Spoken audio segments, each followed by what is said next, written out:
Abraham Lincoln's mother, Nancy Hanks Lincoln. There's a lot of speculation as to Nancy's early life. Some say that her parents weren't married. Some say she was of mixed race. New DNA analysis reveals a disturbing truth about Abraham Lincoln's mother.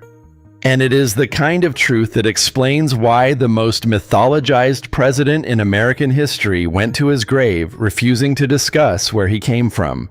In 2015, genealogist Suzanne Holstrom was running mitochondrial DNA samples from Lincoln's direct maternal line. I was trying to figure out, I was thinking, well, maybe one of his descendants could take a DNA test or something like that.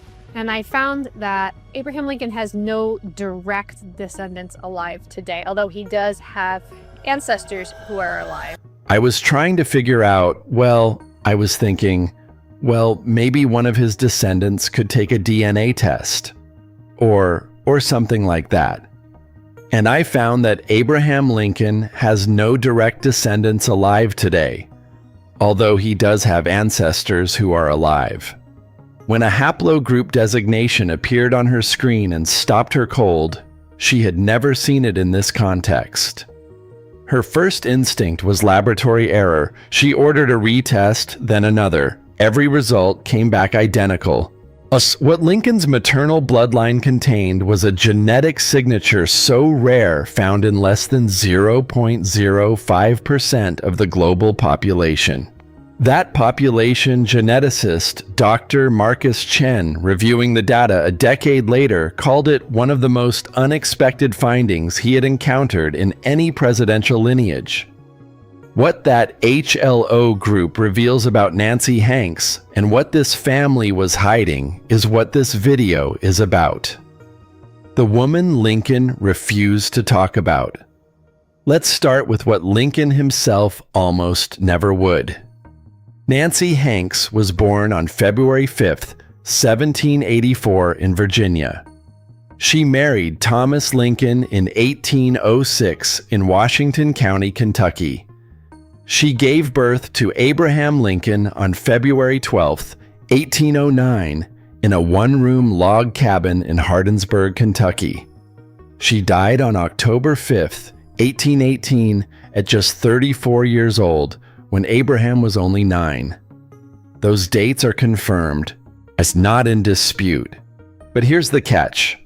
Almost everything else about Nancy Hanks, where she actually came from, who her parents were, whether she was born legitimate or illegitimate, has been fiercely contested by historians for over 150 years. And Lincoln himself did nothing to clear it up.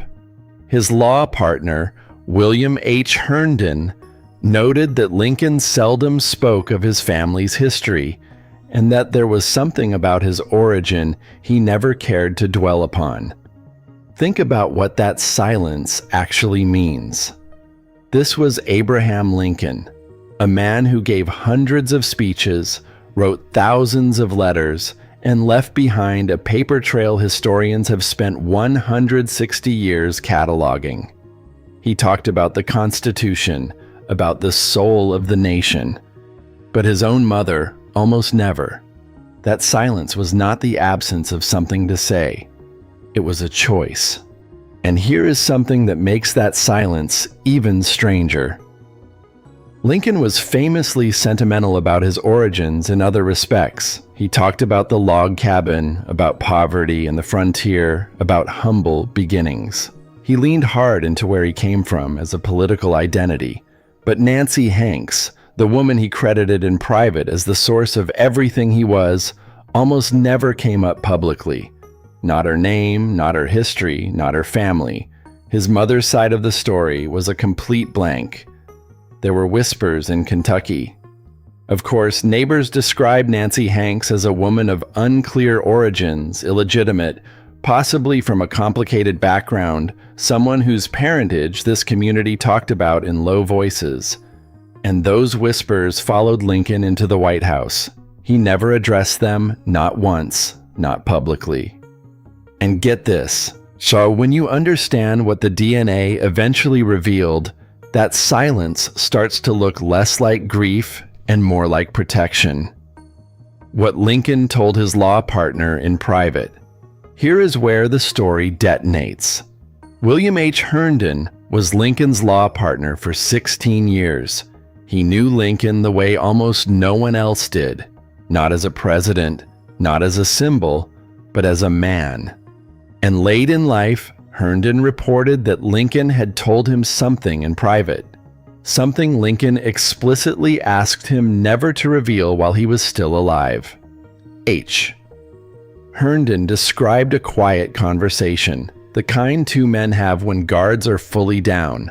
No audience, no official record, just Lincoln and his closest friend. Lincoln looked at him and said, "Billy, I will tell you something, but keep it a secret while I live. My mother was a bastard. Was the daughter of a nobleman so-called of Virginia. My mother's mother was poor and credulous, and she was shamefully taken advantage of by the man. My mother inherited his qualities, and I hers. All that I am or ever hope to be, I get from my mother. God bless her." Take a second with that. The 16th President of the United States. The man on the penny on Mount Rushmore in every American history textbook ever printed, sitting in private with his closest friend, confessing that his own mother was illegitimate, and that the man who fathered her was a Virginia nobleman who preyed on a poor woman with nowhere to turn. He never said this publicly. Never. When Herndon published that quote in 1887, decades after Lincoln's assassination, it created a firestorm. Newspapers called it slander. Historians accused H. Herndon of fabricating the whole thing for notoriety, and for generations, the account was dismissed as a political smear dressed up as biography. But here's where it gets wild. Lincoln was not the only person pointing in this direction. Multiple accounts from people who actually knew Nancy Hanks described her as illegitimate. Neighbors in Kentucky told interviewers that everyone in the area understood NY's mother, Lucy Hanks, had given birth to her out of wedlock. Court records show Nancy was raised not by her mother, but by relatives, an aunt and uncle, an unusual arrangement that typically meant either a death in the family or a mother who couldn't keep her child because of social circumstances. And most telling of all, when Nancy married Thomas Lincoln in 1806, the marriage document was signed by Richard Berry Jr. as her guardian. That signature would not have been legally necessary if Nancy was a recognized adult woman supported by her own family. Something about Nancy Hanks's legal status required a guardian signature at her own wedding. That one detail buried in a dusty Kentucky courthouse record says Lincoln was telling H. Herndon the truth. The Lucy Hanks mystery. 100 years without an answer. So, if Nancy was illegitimate, who was her father? And more importantly, who was her mother's family? Because that maternal line is exactly where this story goes. Somewhere no one expected. Most historians agreed NY's mother was a woman named Lucy Hanks, who later married Henry Sparrow in 1790 in Mercer County, Kentucky, and had 8 more children. But Lucy's own origins were the problem. And here's the catch. Two completely incompatible theories had been at war with each other for over a century. The first theory said Lucy was the daughter of Joseph Hanks and Anne Nancy Lee, legitimate members of a Virginia farming family with traceable English ancestry. The second said Lucy was actually born Lucy Shipley, daughter of Robert Shipley, an entirely different family, different background, different social class, different paper trail entirely. These weren't two versions of the same story. They described two completely different women. If Lucy was a Shipley, Lincoln's entire maternal narrative needed to be rewritten. But if she was a Hanks, then the Shipley theory, which some researchers used to support specific claims about Lincoln's ethnic heritage, collapsed entirely. For over 100 years, genealogists fought this out using birth records, land deeds, marriage documents, and church registers, but the evidence was always incomplete. Birth certificates didn't exist in Kentucky in the late 1700s. Family Bibles were filled in decades after births from memory. Oral traditions contradicted each other depending on which branch of the family you were talking to. The Lucy Hanks question seemed permanently unsolvable until 2015. And get this, the reason the debate lasted so long was not laziness. It was the deliberate absence of records. In rural Virginia and Kentucky in the late 1700s, documentation of illegitimate births was minimal by design. Communities had powerful social incentives to make certain kinds of history disappear, which means if someone wanted to bury the truth about where Lucy Hanks came from, every structural tool was available to do exactly that. The documents didn't just fail to answer the question. They appear to have been arranged so the question couldn't easily be asked. The DNA study that changed everything. Genealogist Suzanne Holstrom had been working the Hanks DNA project at Family Tree DNA for years before the 2015 study. She understood exactly how to settle this, not with documents, but with mitochondrial DNA. Here's the science that made it possible. Mitochondrial DNA passes directly from mother to child in an unbroken maternal line. It does not recombine. It does not change. It travels identically from grandmother to mother to daughter for hundreds of generations. Which means, if you can find Lucy Hanks Sparrow's living maternal descendants and test them and compare those results to living descendants of the Shipley sisters, you can prove definitively which family Lucy came from. Holstrom's team identified maternal descendants of Lucy Hanks Sparrow, people whose unbroken female line traced directly back through Lucy.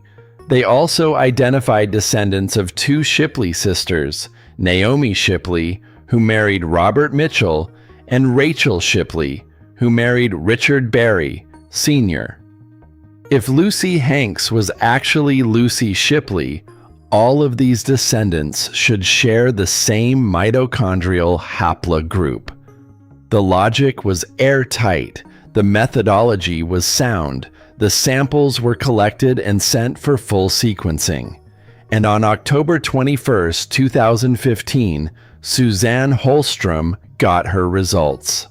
She had spent years on this project, traced family lines across multiple states, argued with other genealogists about methodology. She believed in what the DNA could answer. Whilst she was not prepared for what it actually said. Hit subscribe right now because what that result revealed and what population geneticist Dr. Marcus Chen confirmed in a 2025 analysis is connected to a genetic mystery that scientists still cannot fully explain. The descendants of Lucy Hanks Sparrow, Abraham Lincoln's direct maternal line, all tested positive for haplogroup X1c. The Shipley descendants tested positive for haplogroup H, completely different. No overlap, no ambiguity. Lucy Hanks was not Lucy Shipley. She was the daughter of Joseph Hanks and Anne Nancy Lee. The 100-year debate was scientifically over, but that wasn't the disturbing part. Haplogroup X1c, the rarest signature in Lincoln's line.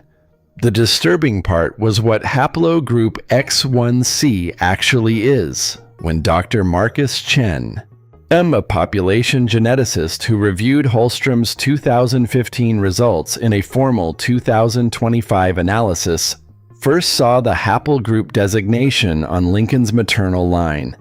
He described his reaction plainly. He thought there had been a processing error. Haplogroup X1c appears in less than 0.05% of the global population. You could test 10,000 random people from anywhere on Earth and maybe find 5 who carry it. The team retested multiple times. The result held. Abraham Lincoln's maternal line carries one of the rarest genetic signatures ever documented in a presidential family.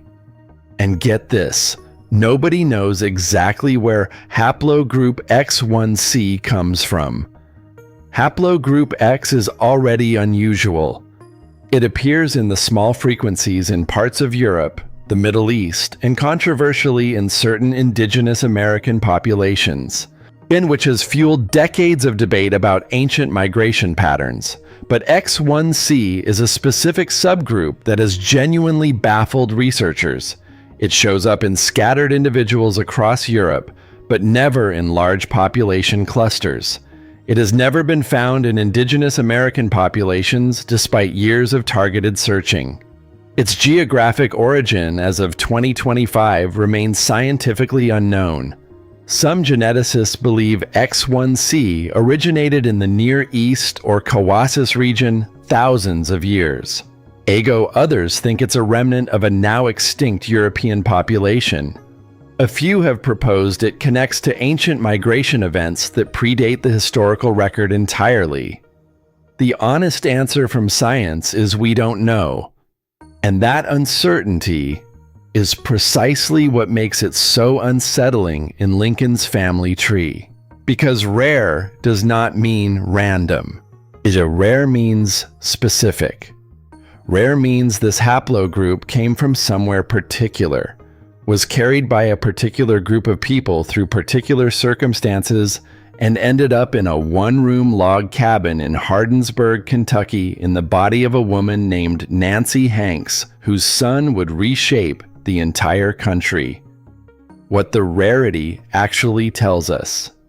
Here's where Lincoln's own private words, the ones he begged Herndon to keep secret, start making a different kind of sense.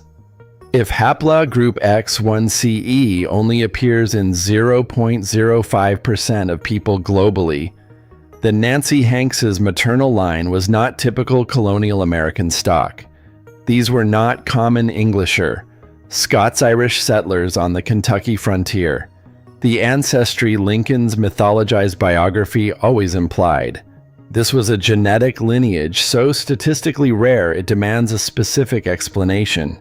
NY's ancestors came from somewhere particular, somewhere uncommon, possibly somewhere that doesn't match what the Hanks family publicly claimed to be.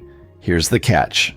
Lincoln told H. turned in that Lucy Hanks, his maternal grandmother, was seduced by a Virginia nobleman, a well-bred planter who took advantage of a poor, credulous woman.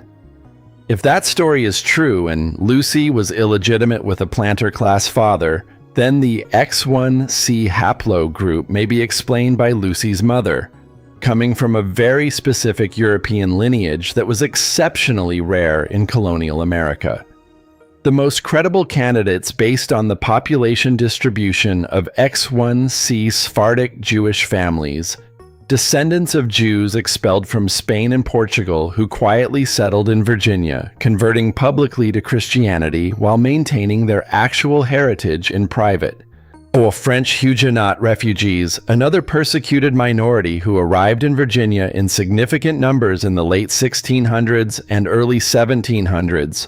Romani Ancestry, a group that faced severe discrimination throughout the Western world and had every reason to bury their background entirely.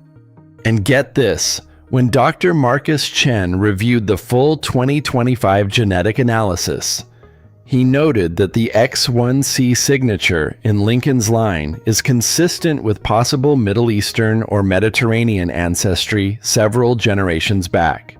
Ancestry that would have been socially unacceptable in early 19th century America. Ancestry that a family would have had powerful reasons to obscure. Some researchers believe it points specifically to crypto-Jewish heritage. families who converted publicly but maintained Jewish genetic lineage across generations, and others believe it indicates Romani origin. None of these interpretations are confirmed, but every single one is consistent with the DNA, and every single one describes a group with powerful reasons to keep their true origin secret in 19th century America. The silence finally makes sense. What nobody seriously disputes after the DNA results is this: Abraham Lincoln's maternal ancestry was far more complicated and far less straightforwardly Anglo-Saxon than the mythologized pioneer story ever acknowledged. Nancy Hanks came from a genetic line so rare it raises fundamental questions about who her ancestors were and what they were hiding. And Lincoln, remarkably intelligent, grown up inside the whispered history of his own family, appears to have understood this. He told Herndon, "All that I am, or hope to be, I get from my mother. I'm not from his father, not from the Lincoln line, from Nancy, always from Nancy." Consider what that means at full scale. The man who signed the Emancipation Proclamation, whose face is carved into Mount Rushmore, who is arguably the most mythologized figure in American history. The DNA evidence now says the story America told about where Lincoln came from, the humble log cabin, the quintessential self-made Anglo-Saxon pioneer, was almost certainly incomplete, possibly deliberately so. If Nancy carried a hidden genetic heritage suppressed across generations because of social prejudice, then Lincoln was the product of exactly the kind of marginalized outsider ancestry that 19th century America despised and erased. He may have carried the blood of people who had to choose between survival and identity. People who converted, who changed their names, who buried the truth of what they were so deep into the family record that it took a mitochondrial DNA test 2 centuries later to find the edges of it. The man who freed the slaves may have descended from people who faced their own form of eraser. He knew that is the part that stays with you, not as an abstraction, as something personal, something that shaped the way he moved through the world, the way he understood injustice, the way he kept distance from questions about his own past. Lincoln was not a man who hid from difficult truths. He charged toward them publicly at enormous cost. But on this one origin story, he went quiet. He chose protection over candor. And he asked the one person he trusted to wait until he was dead before saying a word. Oh, he knew enough to tell one person in private in the dark on the condition it would never be repeated while he lived. He carried that knowledge through every speech, every decision that shaped American history. And when H. Herndon finally broke that silence in 1887, the establishment didn't investigate. They didn't ask questions. They dismissed it. The DNA 160 years later says Lincoln was right to take it seriously. 2 facts are beyond dispute. DNA testing proved Lucy Hanks was the daughter of Joseph Hanks and Anne Nancy Lee, not a Shipley. And Lincoln's maternal line carries haplogroup X1C, confirmed across multiple descendants and multiple rounds of testing appearing in less than 0.05% of the global population. The rest is interpretation, but it points in one direction. And a lineage that was hidden for reasons that made sense in a country that punished difference. Lincoln was the descendant of outsiders, possibly persecuted ones. Possibly people who had to choose at some point in history between who they were and whether their children would survive. He became the president who looked a divided nation in the face and chose the harder, costlier, more human path. Whether that choice connects to the blood he carried, to the people his ancestors were before the records went quiet is something the DNA cannot answer. But it asks the question, think about the people X1C most plausibly points toward. Sephardic Jews hiding their identity in Virginia. Huguenot refugees rebuilding their lives after being driven out of France. Romani families who had learned through generations of persecution that visibility meant danger. Every one of these groups understood something about America that the founding mythology preferred to skip over. That survival often required becoming someone else.